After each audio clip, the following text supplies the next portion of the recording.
Why do we race? Is it to prove how fast we are?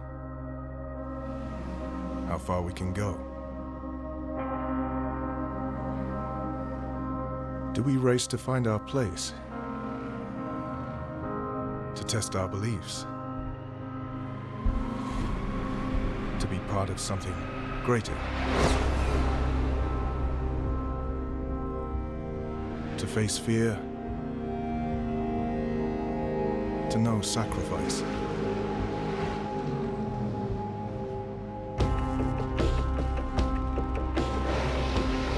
To grow stronger?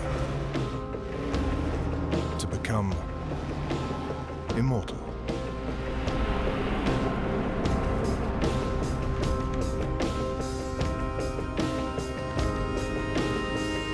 In truth, there is no simple answer to why we race. There is only the fact that we always will.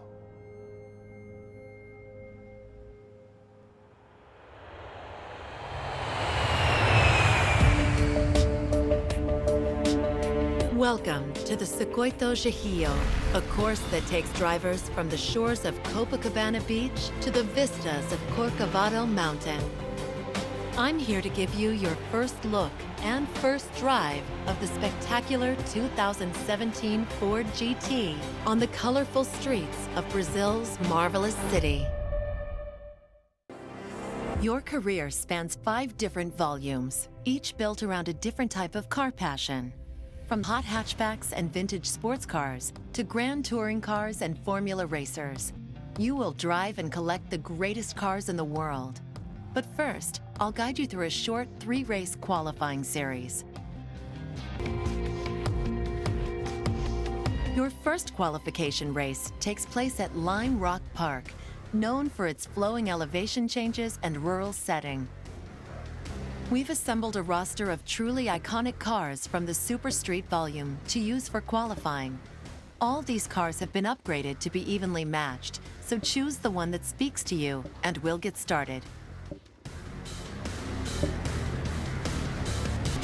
Powered by Drivatar technology, each driver is as unique and competitive as the players who trained them. Every time you race, you win credits. Credits help you buy new cars, upgrades, and other special items that I'll show you later. You'll also earn experience points, or XP for short. XP increases your driver level and affinity level. I'll share more details on these in the coming races.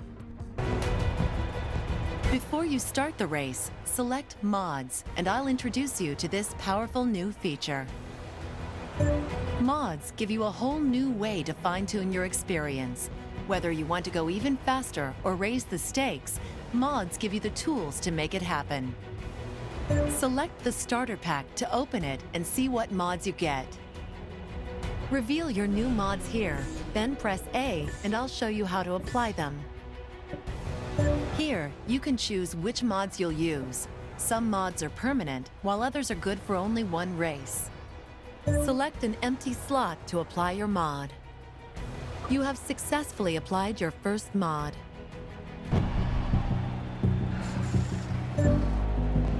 Each time you increase your driver level, you'll win a prize spin. You've earned your first prize spin. You could win a credits windfall, mod packs, or even a brand new car.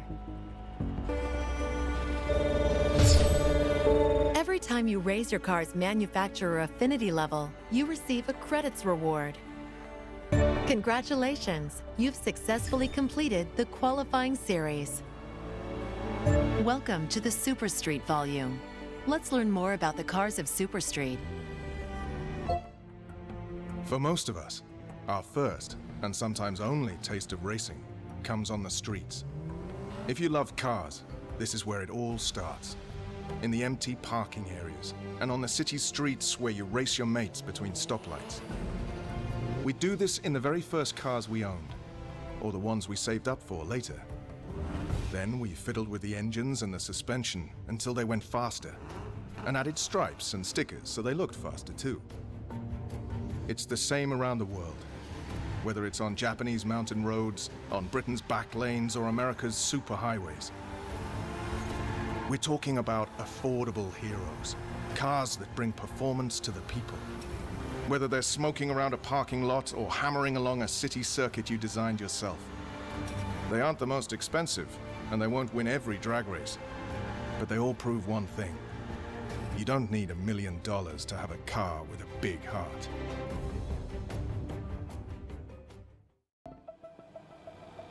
Whether it's a sports sedan for business people, an SUV that has way more power than you need for the school run, or a lightweight, purpose-built track day car, you'll find it here. Every car in this eclectic group represents the very best of its breed. They're the very top of the tree. Some of these are pumped-up versions of everyday cars, bursting with power and often bulging at the seams. From classic 60s muscle to more modern sports cars, each car here truly represents the best driving experiences of their era. And, with the exception of the more extreme track toys, they show how far you can push a daily driver without sacrificing the comfy seats, soundproofing, and room for the whole family. These are the poster cars. The ones you had on your bedroom wall as a kid. Who knows, you might still have them on your wall. Because even if you're old enough to buy proper art in frames, it'll never look as good as the cars we have here. They're the ones we all dream of. The ones built in exotic places with top speeds and acceleration times that can literally take your breath away. Many of these cars are built with space-grade materials and push road car physics to the limits using race-derived technology. But even if you become immensely rich, you might still need to know the right people in the right places to be allowed to buy one. Others suit a more down-to-earth budget. But they all have a huge amount of power, and many will go way beyond 200 miles per hour. Even for the most natural-born racing drivers, it takes years of training and mental conditioning to master cars like these. They say the first car race happened as soon as the world's second car was built, and motorsport has been evolving ever since. From the historic sports car races of the 50s to the modern cutting-edge technology of the Formula E racing series. Many resemble cars you see on the roads, though they are merely lookalikes and are very different beasts to their road-going counterparts. But they do look a bit similar, and that's important because, to borrow a phrase from NASCAR, if you win on Sunday, you sell on Monday. These fire-breathing race cars compete in events across the world, where close-quarters racing often becomes a full contact sport on the road to victory. Here we are then, in the ultimate motorsport group.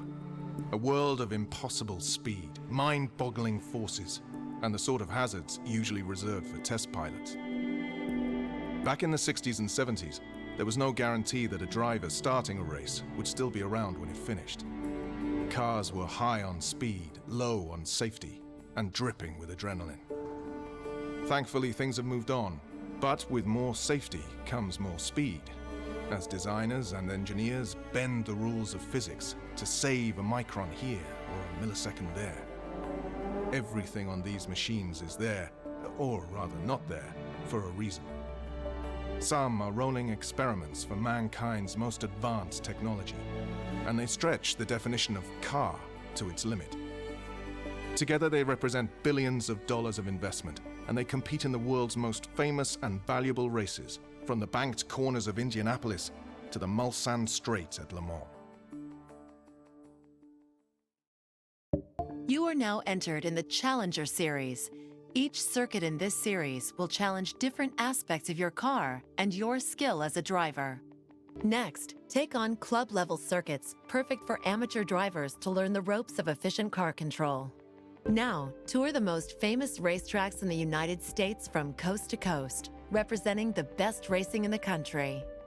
Here, you'll take on the thrill and challenge of racing at night. Visibility is limited, and cooler temperatures affect how tires grip the track. The circuits in this series present a variety of challenges to even the most experienced driver. Tight wheel-to-wheel turns, blind crests, bumpy tarmac, and wide-open top-speed straights. These tracks have it all. European tracks are some of the oldest in the world, some carrying the traditions of racing for nearly a century. This next series highlights the best of these legendary circuits. Some of the very first auto races drove through fields, forests, and hilly countryside. The circuits in this series began as dirt roads and trails, evolving into exciting tracks with state-of-the-art race engineering. Significant elevation changes test a car's acceleration and braking, while hills and valleys limit visibility. The next series features oscillating circuits that test both car and driver. Built to the highest standards of professional racing, these tracks exist for top-level racing competition. Every corner is engineered, and safety technologies like runoffs, tire walls, and high-tech barriers are integral to their design. Rain has been called the great equalizer. Reduced visibility, scarce traction, and hydroplaning means driving quickly becomes more about feeling the road rather than pure power. The following series takes place on tracks known for their wet weather racing. This next series is all about speed. Acceleration is one thing, but keeping your momentum through sweeping corners is key, especially leading into the massive straights these tracks provide. Concentration and quick reflexes make all the difference between hitting top speed or hitting a wall. The southern United States is perfect for sports car racing. Temperate weather, scenic views, and plenty of space to put a track down anywhere you like. This next series takes place at venues featuring America's premier circuits. Each of the following tracks integrates all the special characteristics of the environment in which they exist, from frozen mountains to sunny beaches and everywhere in between. Trot the globe while racing on the world's most unique circuits. This is where racing started. Legends were forged on these famed circuits, known for dangerously high speeds and tricky corners. Get ready to drive through history. These tracks are modern, technical, and unforgiving, requiring the driver to be at the highest levels of proficiency. Modern heroes of motorsport are born here, conquering circuits engineered to push physics to the edge. Prepare yourself for the ultimate test of precision, reflexes, and speed. 2 doors on a small car. Lightweight, pokey, skinny-tired, rear-wheel drive, and affordable. Sounds simple, doesn't it? Yet it takes guts for a manufacturer to produce cars like these. Cars that take the demands of practical motoring and place them on the non-existent back seat. Because really, they're made for one thing: driving, even if you have nowhere to go. Japan, home of the noble art of drifting. Made famous by cult movies, manga comics, and console games, all of which celebrated the street racers who baited cops with midnight runs through big cities before escaping to twisty mountain roads in their homegrown coupes, slithering to freedom in clouds of tire smoke. Based on that most useful of car layouts, the hatchback, these cars are all about power, performance, and, of course, practicality. Hot hatches are cars you can drive every day and in every way. Small and responsive, they're perfect for bombing around tight roads, and when you're done with that, you can use them for shopping trips and other boring things that get in the way of proper driving. If you recognize the cars in this group, it's because you've seen them on TV, flying through icy forests or clinging to a cliff in some far-flung corner of the world. Based on competition rally cars, or at least inspired by them, they have 4-wheel drive, big turbochargers, and wings more suited to light aircraft. You feel like you could drive them anywhere, and that no matter how ambitiously you enter a corner, everything will be okay. Probably. These are cars that pack big performance into a compact space, and they come from all over the world. Often they're the fastest versions of a particular model, and they squeeze every last drop of power from mass production engines. They also have more aggressive suspension to make them corner better, plus chunky body kits to help them fight the air and stand out from the others. The 60s and 70s were all about experimentation, and the cars were no different. Instead of relying on big V8s for performance, some manufacturers extracted as much power as possible from smaller engines and concentrated on making their cars fun, light, and good-looking. So these were things you could really throw around, which meant they inevitably found their way onto the track, paving the way for touring car racing as we know it today. These are the sort of machines that, in the old days, would have emerged from secret skunkworks. Cars made by special departments and in-house tuners with motorsport expertise and a stash of weapons-grade parts. All of these machines push the limits of the models on which they're based, which means that for most companies, these are the fastest cars they make, full stop. If the 80s was a revolutionary time for the car world, the 90s and noughties were just as good. New materials and technologies meant manufacturers could build cars with stuff we'd only ever seen in motorsport. Flappy paddle gearboxes, twin-scroll turbochargers, lightweight composites. They shook up the racing world too and set the standard for sports cars as we know them today. These cars are future classics, but you can buy them now while they're still shiny. Underneath the tinted shades and smart suits, these executive heavyweights pack serious firepower. They might be large and luxurious, but they carry their weight well, thanks to magic suspension and electronic trickery that gets them around corners like cars weighing half as much. All this while boasting the sumptuous stuff a business person needs, including interiors made mostly of tree and cow. They have license plates and you can drive them on the road, but make no mistake, these are hardcore grade A track day weapons, and anything to make them road legal is of trivial concern. More importantly, they weigh about the same as a paper bag and have excellent power to weight figures. This means they accelerate like superbikes, and it's hard to imagine them losing to anything costing under 6 figures. They might have the ability to drive through pig's muck, but these SUVs are made by people who usually do sports cars, so they're more suited to apexes than agriculture. Like carving a sledgehammer into a machete, you wouldn't mess with the results, though they do make these power-crazed juggernauts rather entertaining to drive on a track, especially if you leave your braking to the last minute. It began with the bootleggers, who tuned their cars to try and outrun the cops. Their recipe was simple. They inserted a big engine in a small production car and put power above all else. Their creations were the ancestors of the American auto industry and later inspired the pony cars we fell in love with. Meet the supercar killers.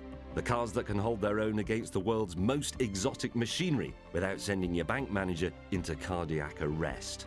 With astonishing acceleration and enough grip to peel tarmac, they offer serious bang for your buck. And you might even see one in the real world, not just in music videos.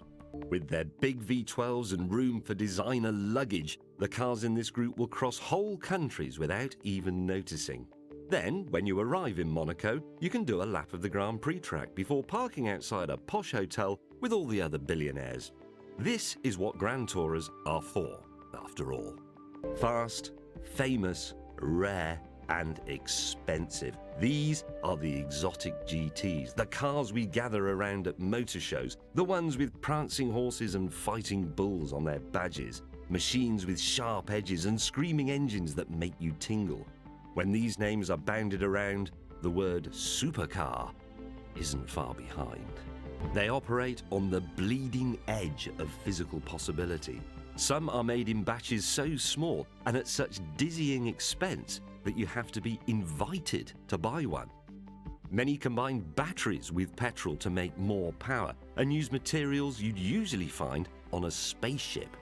All of which has led to a new ground-based space race and unfathomable top speeds.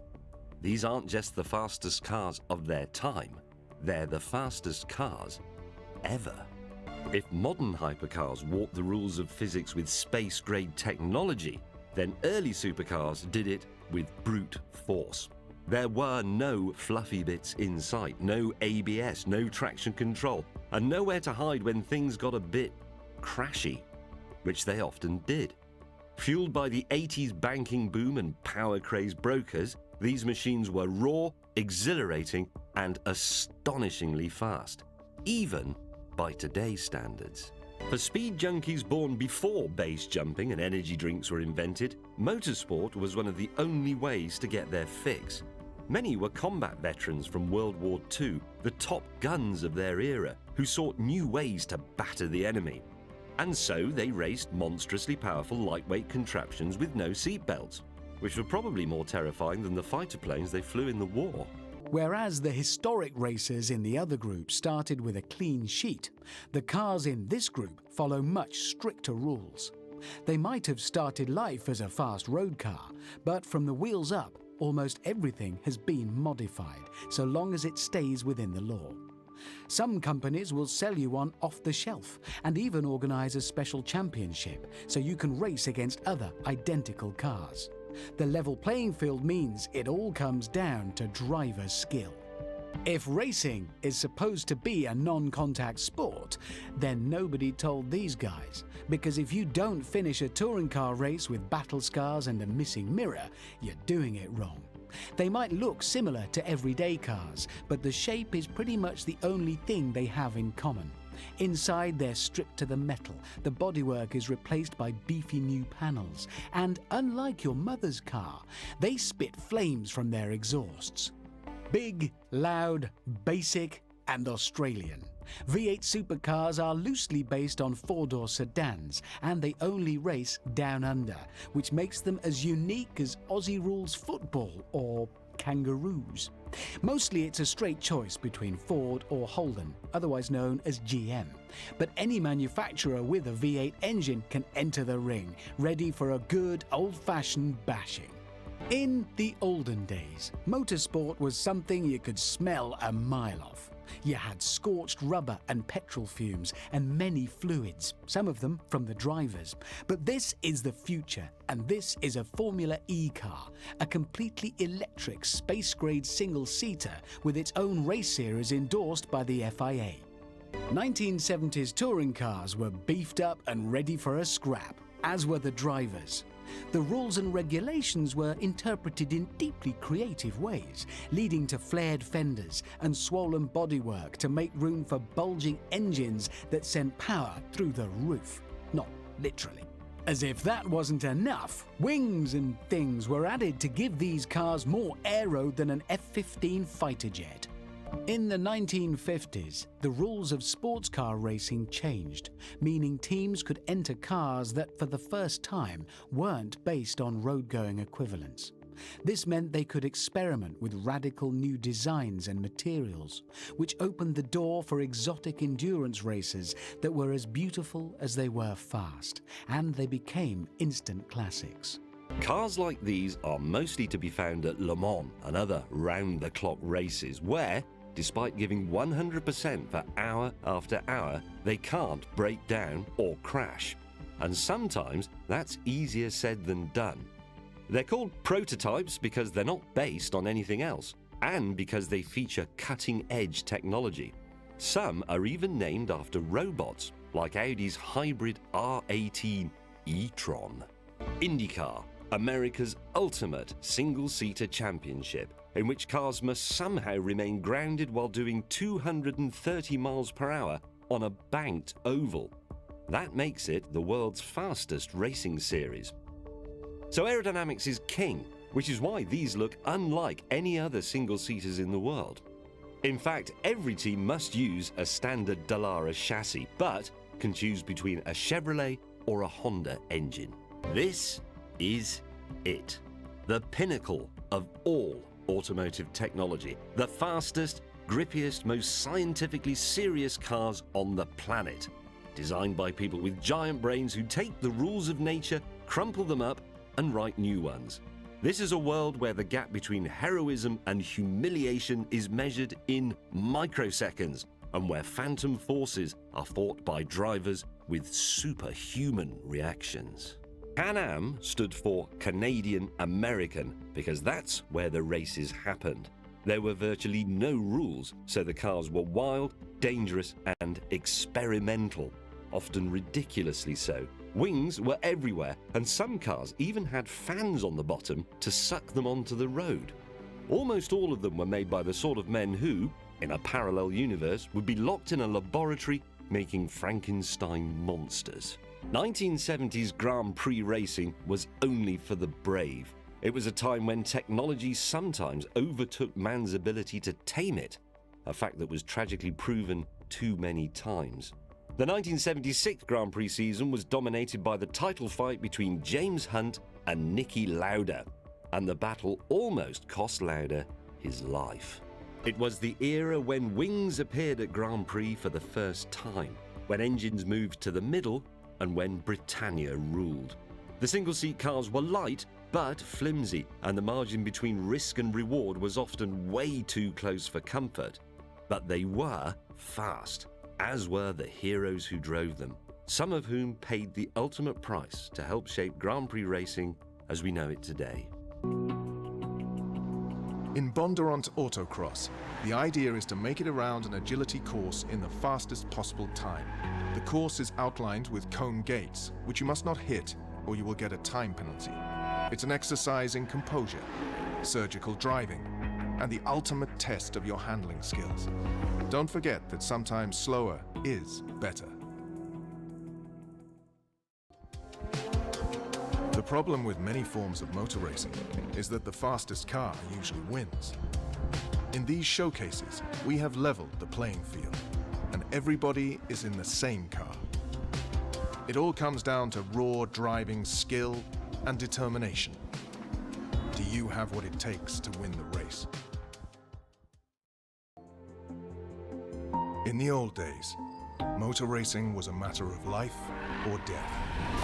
Drivers, like men who went to war, might never come back from the front line. Others would make it through, only to be sent on new missions with ever more powerful weapons. And just like the arms race between superpowers, car manufacturers would battle for supremacy on the track.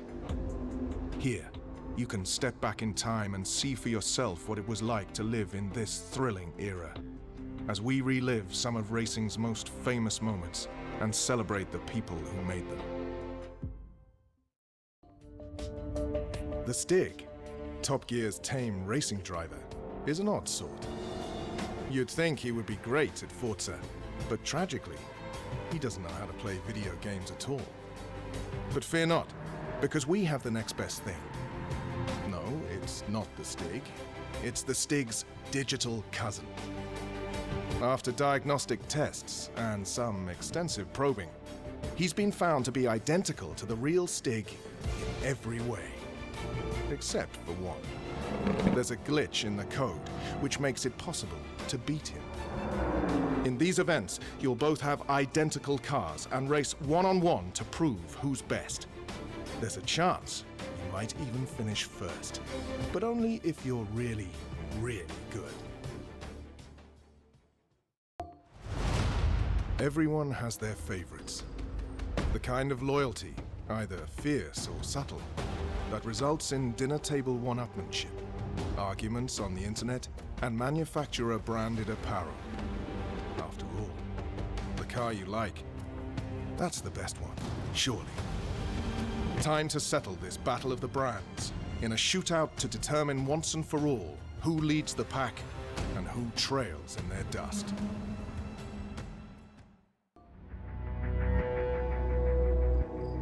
There is nothing as taxing as endurance racing. Drivers and cars run for impossibly long distances, sometimes for 24 hours straight, stopping only for fuel, new tires, and to change drivers. In these showcases, you can drive many types of car, all designed and built to survive these grueling long-distance races. You'll have to keep an eye on your mirrors and your energy levels, if you're to make it through these events in one piece. In these events, you will be driving a very fast car and racing against older but significant models from the same manufacturer. You have the more powerful and faster car, but they have a head start. Can you pass the older cars and win the race before you run out of road?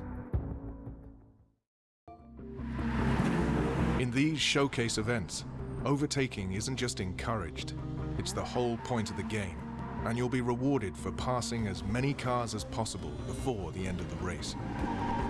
To help with this, you'll be armed with the fastest cars in the world, so absolutely nothing should be able to catch you. The motorsport pyramid is rocky and steep, and very few drivers make it to the very top. Only they know what it's like to race at Le Mans, or Indianapolis, or Bathurst, in cars tailor-made for the occasion. In these showcases, you can get one step closer to experiencing these races and glimpse into the life of a professional racing driver. Here you'll drive the world's greatest race cars on some of the most famous circuits in international racing.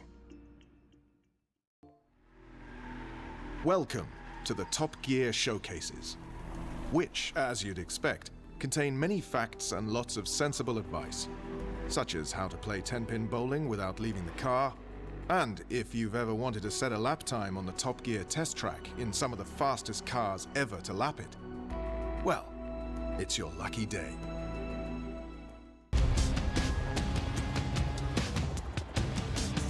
You will be driving the 2015 Chevrolet Corvette Z06. Use the power of the supercharged V8 to your advantage on the straights, and don't overdo it during tight cornering.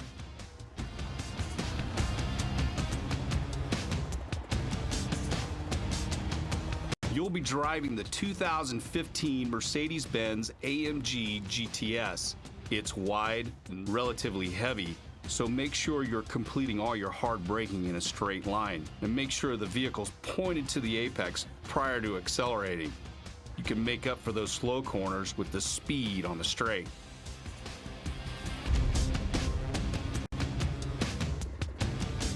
You'll be driving the 2016 Mazda MX-5. This lower horsepower, lightweight car handles extremely well, so you can carry a lot of momentum into the corner, which in turn will help you with that corner exit speed.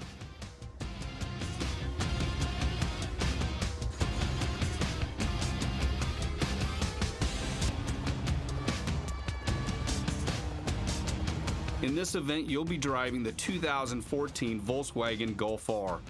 Its all-wheel drive creates good traction, but you should brake hard prior to turn-in to avoid understeer.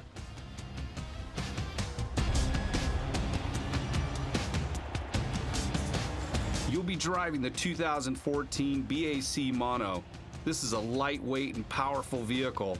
The vehicle will test your reaction time and vision skills. Establish points of reference on the track to help you with your performance and consistency.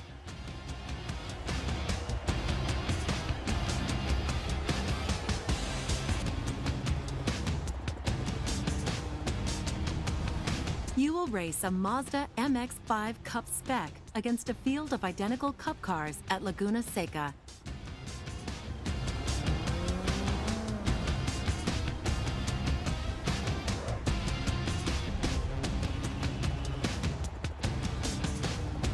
You will race a Formula Ford single-seater against a field of identical cars at Hockenheim. You will race an Ariel Atom against a field of identical cars at Catalunya.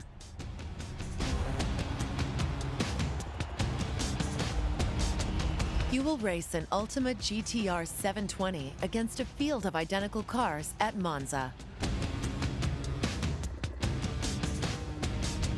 You will race a Lotus 211 against a field of identical cars at Lime Rock.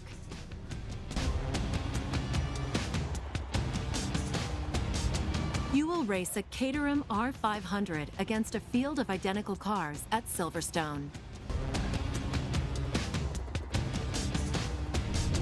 You will race a Radical SR8 RX against a field of identical cars at Brands Hatch.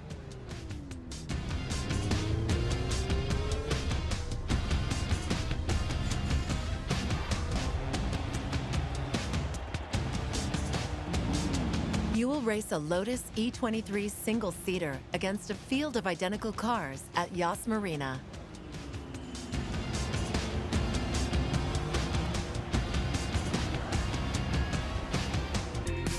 In the late 1920s, a team of British aristocrats arrived at the 24 Hours of Le Mans.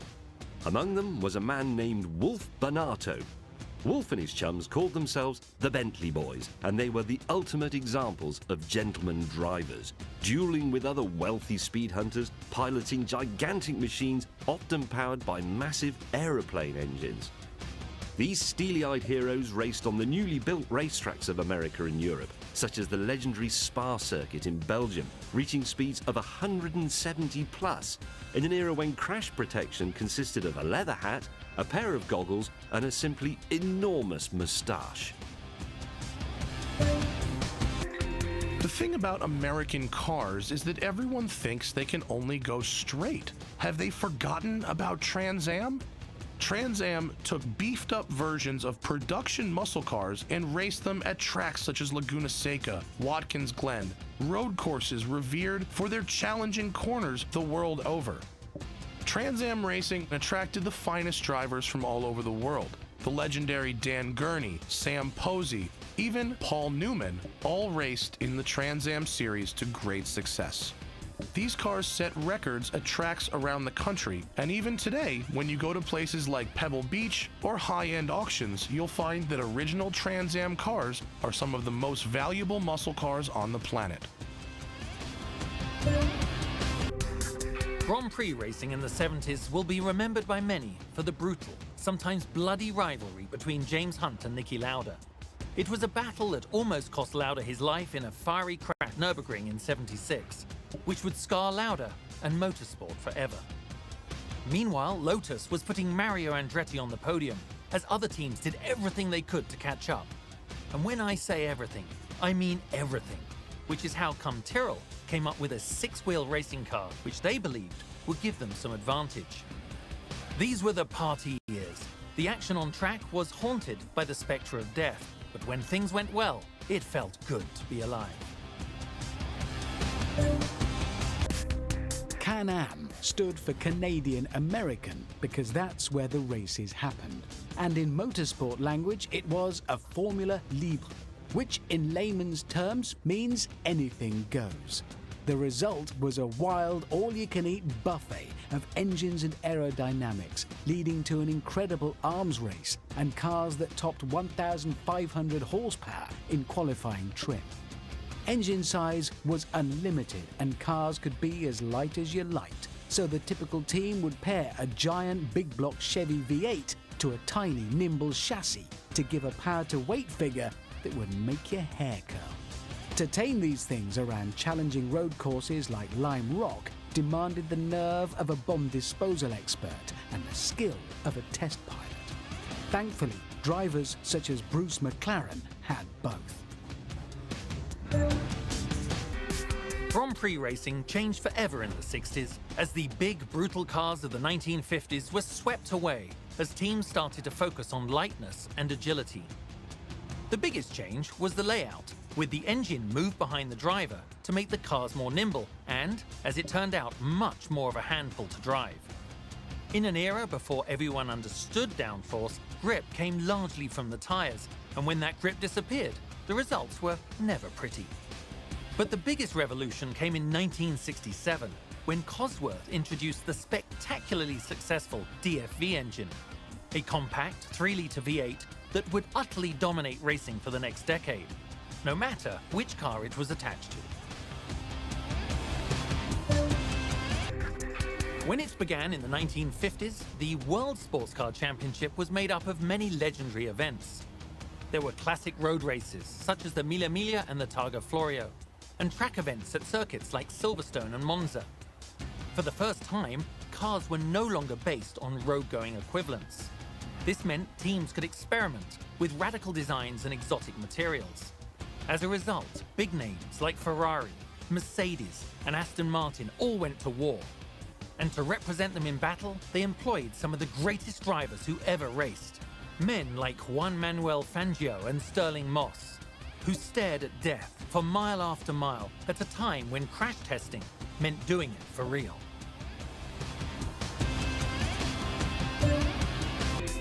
In 1963, secret meetings took place between Ford and Ferrari, and the American giant seemed certain to buy up the famous Italian supercar maker. Except the deal never went through simply because, in the end, Enzo Ferrari refused to sell. Some say he never intended to, that the meetings were just a tease. Whatever the truth, Henry Ford Jr. was livid and vowed to take revenge. To that end, he ordered his people to build a car that would strike Ferrari where it hurt most, at the 24 Hours of Le Mans. That car was the magnificent GT40, and in 1966 it gave Ford his wish as 3 of them crossed the line in flying formation, taking the top 3 positions. None of Enzo's cars made it to the end of the race. In 1988, Roger Dorchi reached 251 miles an hour on the Mulsanne Straight at Le Mans. This was before they put a chicane in the middle, forcing everyone to slow down, and meaning such speeds would never be seen again. Back in those days, the rulebook was thin, and that meant teams were free to innovate and spend millions of dollars on new technologies. The cars were low and light, and the drivers were squeezed into tiny cockpits to leave more room for the engine and gearbox behind. The view outside, from inside a helmet don't forget, is very limited, and invariably the job in hand is to race these cars sometimes inches from one another at speeds over 200 miles an hour, often for hours at a time. The recipe for a Group 5 car went something like this.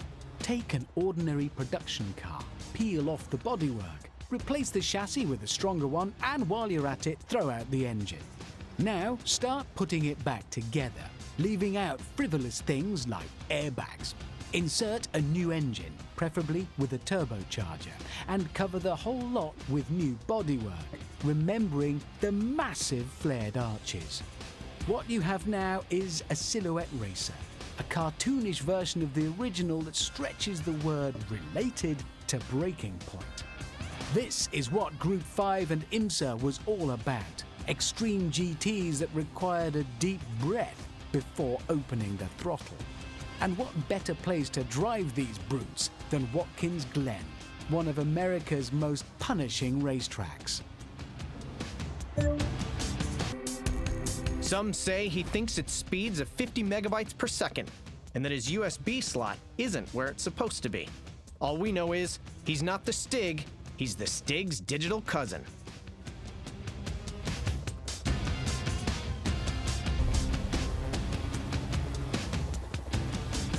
Some say he's terrified of clouds and that he thinks Blu-ray is an actual person. All we know is, he's not the Stig, he's the Stig's digital cousin.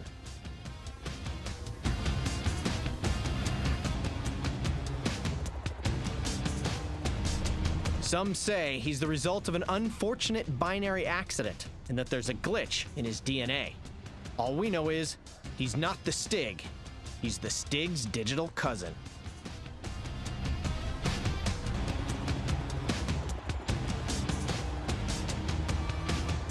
Some say his firewall is 10 feet high and that he's completely invisible on webcam.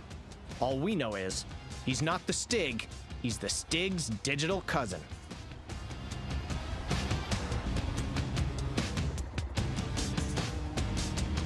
Some say he hangs his laundry up with JPEGs and that he thinks Bluetooth is a pirate. All we know is he's not the Stig, he's the Stig's digital cousin.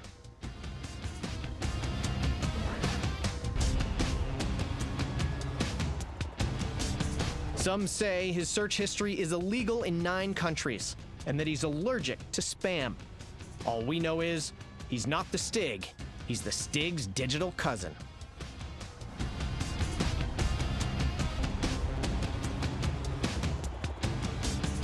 Some say that his dongle is surprisingly large and that he has an emoticon of his face on his face. All we know is he's not the Stig, he's the Stig's digital cousin.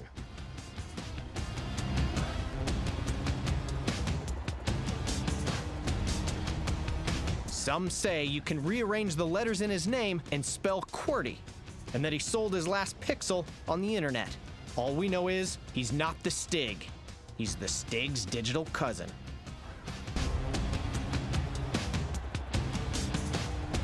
Some say his cookie policy involves baking, and that he keeps his mouse in a small box.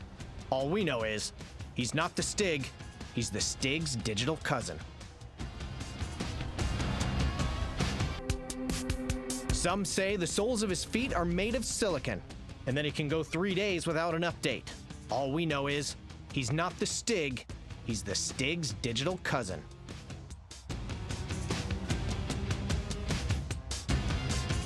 Time to prove which Ultimate Sport Compact is the fastest around Watkins Glen.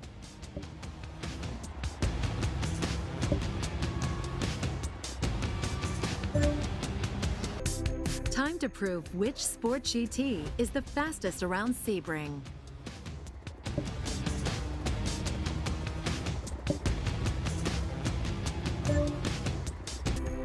Time to prove which exotic GT is the fastest around Monza.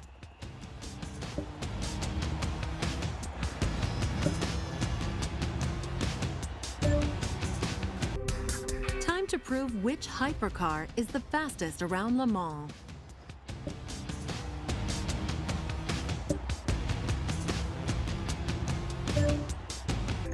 Time to prove which sport icon is the fastest around Hockenheim.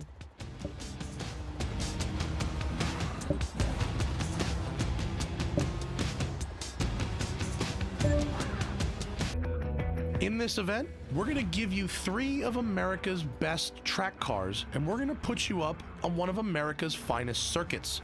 The casual enthusiast would be happy to tell you that the golden age of muscle cars was the late 1960s and early 70s, but if you look at the cars they're selling us today, you get more for your money than ever before.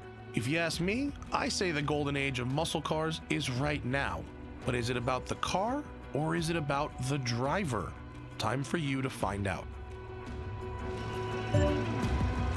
Time to prove which track day toy is the fastest around Brands Hatch.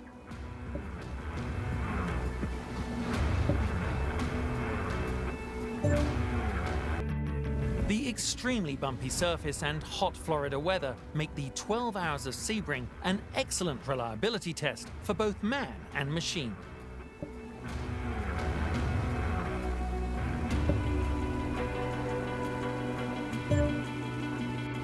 The Nürburgring is one of the most varied circuits in the world. During the 24-hour race, drivers must know every inch of the track to avoid costly mistakes.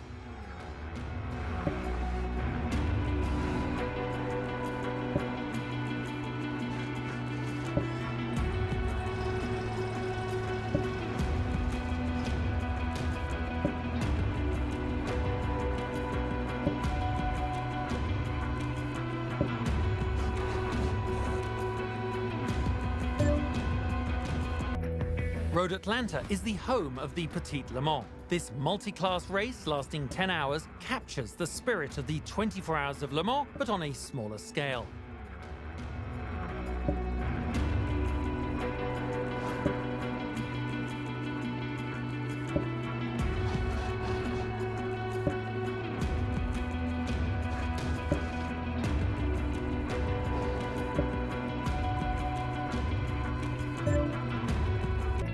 The prestigious Daytona International Speedway features high-banked corners for maximum downforce at top speed, testing the limits of both car and driver.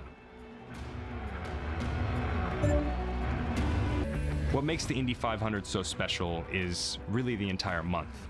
The month of May is everything to IndyCar racing. You want to be the best. You want to be peaking with your team and as yourself as a driver at that time. Everything that you've worked for boils down to the Indianapolis 500. It is our largest race of the year. It's everything that we put our work into, and it's where we want to have the most success. Les 24 heures du Mans, c'est la course d'endurance la plus connue au monde. Plusieurs catégories de véhicules s'y affrontent simultanément.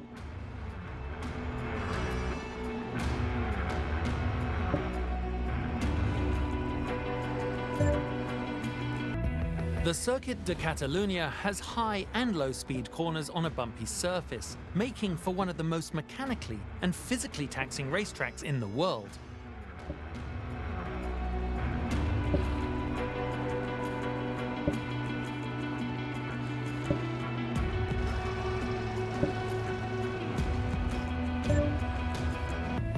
The Circuit de Spa-Francorchamps, nestled within the Ardennes forest, is notoriously fast and dangerous. The uphill Radillon, after the infamous Eau Rouge, ends in a blind summit, so taking it at speed is dangerous, but necessary.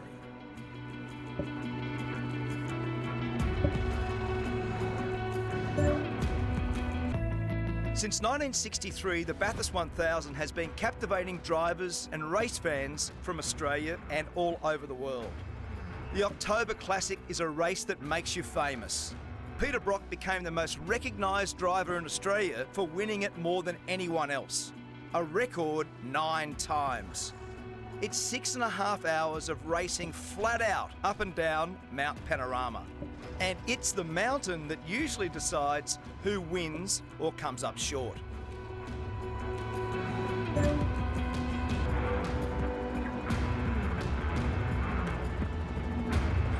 Several generations of the Ford Mustang on the Watkins Glen circuit, driving a 2017 Ford GT.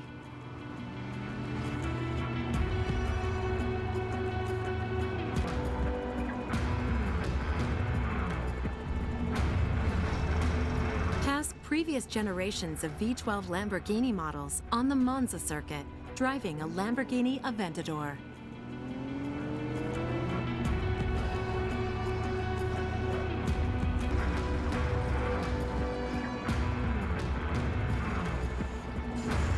In this event, we're going to put you in a BMW M3 GTR among a field of historic M3s.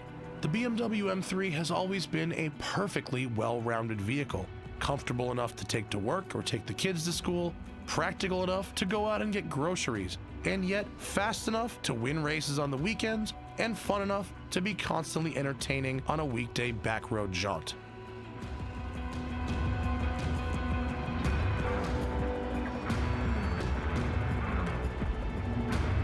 In this event, we're going to put you in the 2015 Corvette C7R race car, and you're going to race against nearly all of the Corvette's significant past. The Corvette is America's sports car representation to the world. It features a lightweight design, simple but effective drivetrain, great power to weight ratio, and always puts down good numbers on the track.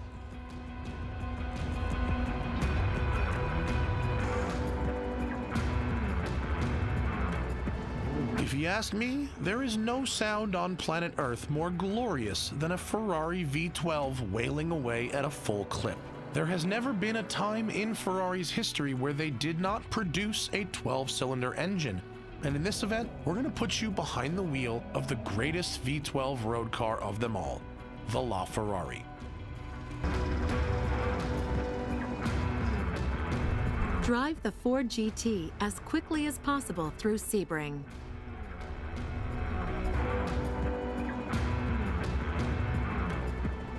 Drive the Ultima GTR 720 as quickly as possible through Mount Panorama Circuit at Bathurst.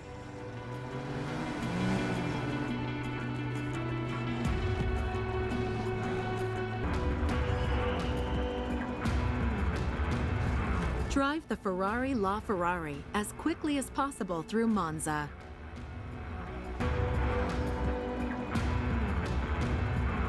Drive the Radical SR8 RX as quickly as possible through Silverstone. IndyCar, America's ultimate single-seater championship, in which cars must somehow remain grounded while doing 230 miles per hour on a banked oval. So aerodynamics is king, which is why these look unlike any other single-seaters in the world. In fact, every team must use a standard Dallara chassis, but can choose between a Chevrolet or Honda engine.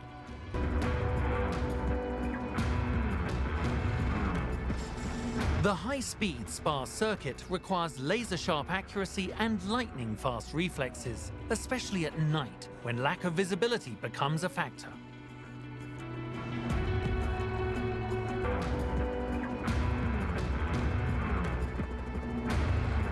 The famous Long Beach street circuit is challenging in any race car.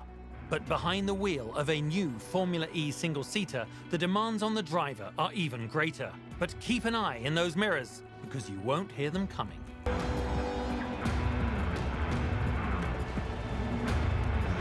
Racing at 200 miles an hour on the high banks at Daytona is very dangerous, especially in a Daytona prototype when night falls and visibility is limited.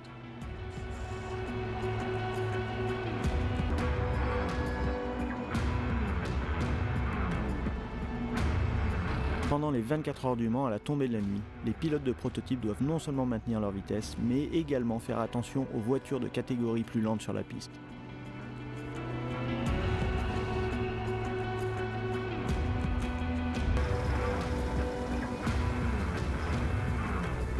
Touring car racing is door-to-door action at close quarters, and made even more difficult with the typical British weather here at Brands Hatch.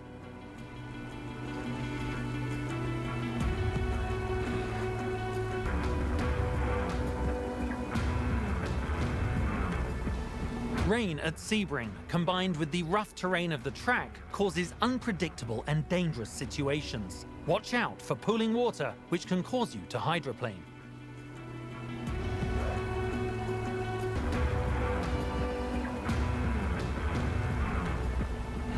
Fight for every inch of traction on the wet track of the Nürburgring Grand Prix circuit. Use all the road, but make sure to account for reduced visibility and braking distance.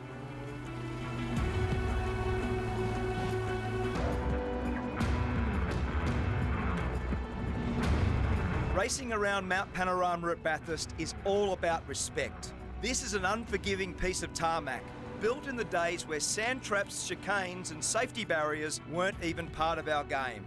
Expect the unexpected the second you hit this racetrack. Peter Brock used to say great racetracks have got consequences, and that's Mount Panorama.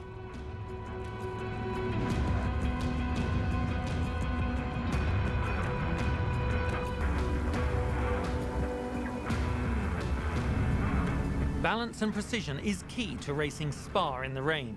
The reduced traction and high speed of a GT car can easily get you into trouble.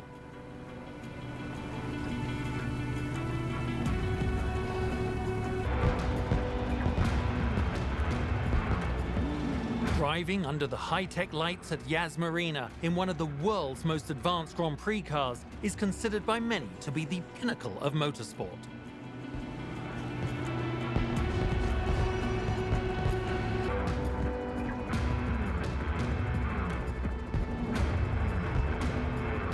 A 12-hour race at Sebring is as demanding as a 24-hour race anywhere else. High traffic and limited night visibility makes driving treacherous, especially in those rougher corners.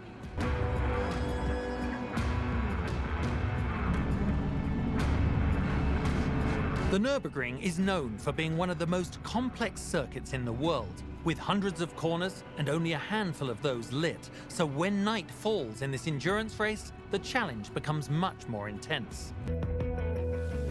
Car bowling is a deceptively simple idea. In fact, it's pretty much like normal bowling, but without the slippery floor and ugly shoes. We've positioned some bowling pins around the Top Gear track. It's your job to knock them down by driving around as sideways as possible with lots of smoke pouring off your tires.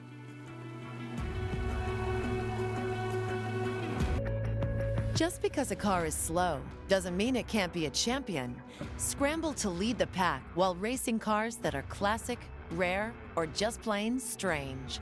These are the underdogs. Some say his lungs are permanently inflated to 1,000 psi, and that all of his thoughts are in Dutch. All we know is he's called the Stig. And over the years, he's thrashed the world's fastest cars around our track. In this challenge, you can choose from the best of them and set your own time around the Top Gear track. How close can you get to the Stig? There's only one way to find out. If you drive like this in real life, you'll soon have an awkward conversation with a traffic officer, followed by an even more awkward conversation with your hairy new cellmate. Here, overtaking isn't just encouraged, it's the whole point of the game, and you'll be rewarded for passing as many cars as possible, unless, of course, you simply wreck everything.